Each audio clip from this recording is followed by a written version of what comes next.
So hey guys welcome to back my new blog. आए सबैजना सन्चै आराम हुनुहुन्छ होला, म पनि सन्चै आराम एकदम बिन्दास पारमा। अनि आज मेरो छुट्टी है, होइन भन्दा आज मेरो छुट्टी।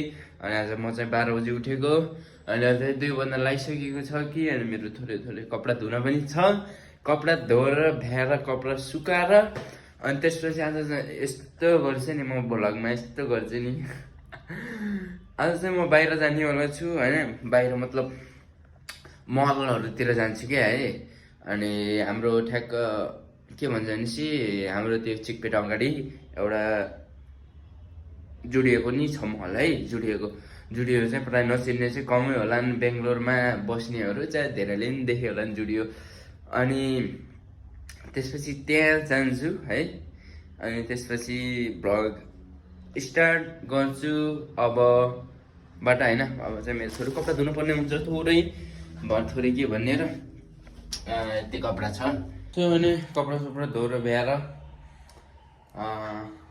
रुम सरसफाइ टक्क मिलाइदिएर फेरि विशाल आयो भने फेरि धोरो कराउँछन् कि कामबाट आयो भने। अनि म काम भ्यायो। अब अहिले मुकुम सेप माथिबाट आइरहेको थिएँ, जाम कपाल काट्न भनिरहेको थिएँ। अब जाम्न त भन्दैन नि, घुम्दैन। अनि अब म चाहिँ यहाँबाट निस्केपछि स्टार्ट गर्छु क्या। यस्तो छ यहाँ चाहिँ, अहिले ठिक्क छ, पहिला जस्तो छैन होइन, आनन्द बिन्दास छ। त्यही हो। त्यो अब चाबी लाउन बाँकी, रुमबाट म निस्किन लागिसकेको छु कि होइन। म त यति किन देखिहाल्नु छैन, म चाहिँ यता छैन। अनि सो अब हामी दुईजना चाहिँ ये विशाल भैया का कपड़ा है ना उधर, वो आज हाउस कीपिंग कर रहा है। तो यूसुफ बोला तबीयत खराब है। हामी चाहिँ अब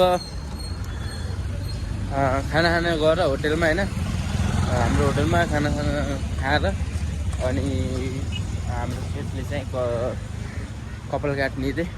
अनि म पनि यसो त्यहाँ हेरिदिन्छु सर, अनि यसो उता मलतिर नि पसिदिन्छु होइन। अनि त्यही हो, साथ सपोर्ट सबैले गरिदिनु होला होइन, गरिदिइराख्नु भएको नि छ धेरैले। अनि अझै राम्रो अझै धेरैले गरिदिनु होला, त्यही भन्नु चाहिँ। गाडी चाहिँ यस्तो ट्र्याकको मुनि सब ठिक है। अनि त्यही हो, अब उता पुग्न लागिसकेको छ। म चाहिँ होटलमा पुगेपछि स्टार्ट गर्छु ल। फेरि भ्लग धेरै लामो गराउनु हुँदैन कि, यता चाहिँ यहाँ सधैँ 12 बजी त भिडै हुन्छ कि। मलाई हरेक भिडियोमा देखाएकै हुन्छु यहाँको होइन। मान्छेहरूले यहाँ खाइरहेको हुन्छ कि, मान्छेहरूले घर खाँदैन होइन। नभए त हेर्नु मेरो पछाडि सबले ल्याम हानेछ यहाँ। अनि त्यही नै हो, यस्तो छ।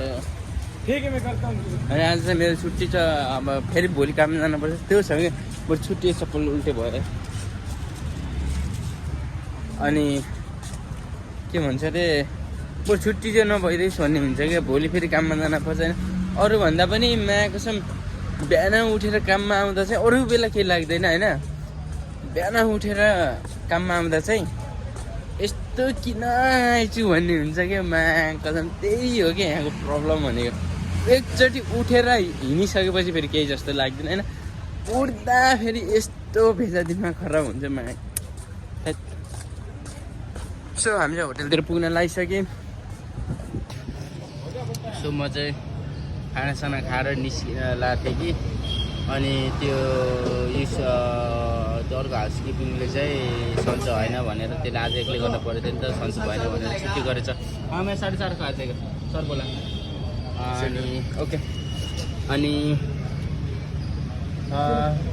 मलाई चाहिँ म्यानेजरले के भन्यो भनेपछि त आइज कतिखेर आउनेस् भन्यो। अनि पैसा दिन्छु एक्स्ट्रा भनौँ। अनि त्यसपछि ल ठिक छ नि त। अब ऊ छैन अहिले त, काउन्टरतिरकोले हाउसकिपिङ गरिराखन्। अनि म चाहिँ 4:30 बजे आइदिन्छु भने। सो अब चाहिँ भ्लग पनि त बनाउनु पऱ्यो कि। अनि सबै काम मात्र भनेर अनि त्यो रेस्ट। अनि साँझ 12 बजेसम्म गर्नुपर्छ, 4 बजेबाट होइन अब त्यसले अलि अर्कै तरिकाले भनेको मैले नाइजो भनिदिएको थिएँ सुरुमा होइन। अनि पछि हुन्छ नि त अलि राम्रो तरिकाले बोल्यो भने मलाई फेरि त्यही नाइ भन्न मन लाग्दैन कुनै कुरामा। अनि त्यही हो राम्रोसँग भने सरले अनि फेरि ल ल हुन्छ म आइदिन्छु नि त अब कोही पनि छैन भने होइन भने। अनि त्यसपछि ल ठिक छ दुइटै सर राम्रोसँग बोल्यो यो कटिङ इधर ल। अनि यहाँ चाहिँ नेपाली दाइको हो त्यो उछ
सो अहिले चाहिँ म रुमतिर आइसक्यो मलतिर गएन किनभने सरले मिलेन कुरै मिलेन। अनि त्यस्तै भयो। अनि सो अनि मलाई चाहिँ अनि कपाल सपाल काट्यो होइन। अनि काममा बोलायो कि अनि त्यसपछि अब काममा बोलाएपछि जानै पर्यो होइन। अब अनि अर्को हप्ता 2 चोटि छुट्टी गर्ला आइज भन्यो। अनि फेरि ल ल भन्यो राम्रोसँग भनेको थिएँ। अनि ल ल हुन्छ म आइदिन्छु भने अनि पैसा पनि दिन्छु भनेको थिएँ। अनि ल मलाई पैसा अब पैसा दिने यिनीहरूले धेरै भने 3-4 सय हो 3-4 सय होइन। 4 बजेबाट अब 12 बजीसम्म 1 बजीसम्म गर्नुपर्छ त्यो पैसा भन्दा बरु अर्को हप्ता मलाई 2 दिन छुट्टी हाल्यो भने ल भने। अनि फेरि अनि त्यसपछि अब चाहिँ म काममा जानुपर्ने हुन्छ। अनि त महलतिर चाहिँ म जान पाइनँ कि किनभने त्यस्तो भयो अब कपडा सपडा फेर्नु पऱ्यो होइन। यस्तो हालतमा चाहिँ जानु भएन नि त काममा गरेपछि त अब पत्र। अनि अर्को कुरा पनि मेरो चप्पल पनि ठिक छैन क्या। यो चप्पल छ नि यो चप्पल नेपालबाट लिएको होइन। नेपाल भनेपछि त नेपाल हो क्या। अनि हेर यस्तो भएछ क्या यो चप्पल यस्तो भयो क्या यो निस्किन्छ क्या। यो कसले बनायो यस्तो चप्पल यस्तो निस्किन्छ पुरै होइन। अब काममा लाएर जानुपर्छ यो निस्किरहेको छ क्या बेला बेला। यो दुइटै चप्पलको क्या एउटा यो चप्पलको मतलब नभएर कि यो चप्पलको पनि के होइन। यसको त अलिअलि फेब्रिक हानेर चप्पल छ क्या। यो चप्पल चाहिँ नलगा भन्छु है म सबैलाई। यो एकदम बिजोग हुन्छ नेपालबाट लिएको होइन। मैले यहाँ चाहिँ एउटा चप्पल किन्नुपर्ने हुन्छ। अहिले जाने बेला म एउटा नयाँ चप्पल किन्छु। अनि त्यसपछि सबैलाई आजको लागि एन्ड गर्दै म चाहिँ कामतर्फ जानुपर्ने हुन्छ। अनि यो भ्लग चाहिँ म भोलि बिहान पोस्ट गर्छु क्या। अब मैले फेरि त्यहाँ फेरि यस्तो क्याप्सनै लेख्न नि यताउता पाउँदैन कि अब झ्यापझुप लुकेर पोस्ट गर्ने हो। यहाँ डाटाले पोस्ट गर्नु मिल्दैन होइन गाइस। अनि फेरि होइन अनि लुकेर पोस्ट गर्ने क्याप्सन स्याप्सन लेख्नै भ्याइन्न। अनि फेरि कति मोबाइल चलाएको यहाँ भन्छ कि त्यो मोटो म्यानेजरले। अनि फेरि अनि अब क्याप्सन स्याप्सन लेख्न पर्नु कहिले बेला अब यस्तो हुन्छ कि मिस्टेक भइदिन्छ। अनि त्यही हो सबैजनाले बुझेर एकदमै सपोर्ट गरिदिनु होला सबैले एकदमै सपोर्ट गरिदिनु होला होइन। अनि फेरि त्यही भन्न चाहे सबैजनालाई धेरै धेरै धन्यवाद अहिलेसम्म साथ दिनुभएको जो सबैलाई मेरो मनैबाट एकदमै धेरै धेरै धन्यवाद। अनि आज चाहिँ रेस्ट टाइम थियो अब के अब बोला जानै पर्नु भयो। अब म चाहिँ कपडा सपडा फेर्छु होइन। त्यही हो यता चाहिँ नयाँ बिस्तारा टक्क लाएर साँझाएर थाकेर सुत्दा चाहिँ आनन्द आउँछ कि होइन। पहिलाको चाहिँ के थियो भने चाहिँ गुन्द्री एउटा टन्ना अनि त्यो माथि म मतलब यता म सुत्थेँ उता बिसन्दै सुत्थेँ अनि यो ओढ्थ्यौँ कि। अनि फेरि ज्याकेट स्याकेट लाउँथ्यौँ जाडो हुन्थ्यो त्यस्तै भयो। अब त्यो किन्ने छ तातो छ होइन। मजाले चिल्ल चिट्ट बिहानबाट सफा गरेको थिएँ सफा नगरे फेरि विशाल दाइले फेरि मलाई खाँख पारिदिन्छन् कि अब के भन्छ नाना ए सफा गरेन अब के भन्छ नि गरेँ होइन अनि फेरि कपडा सपडा धोएर सुकाएँ अनि त्यही नै हो सबैजना साथ दिनु होला माया दिनु होला सबैजनाको साथ सपोर्ट चाहिएको छ हस् त धन्यवाद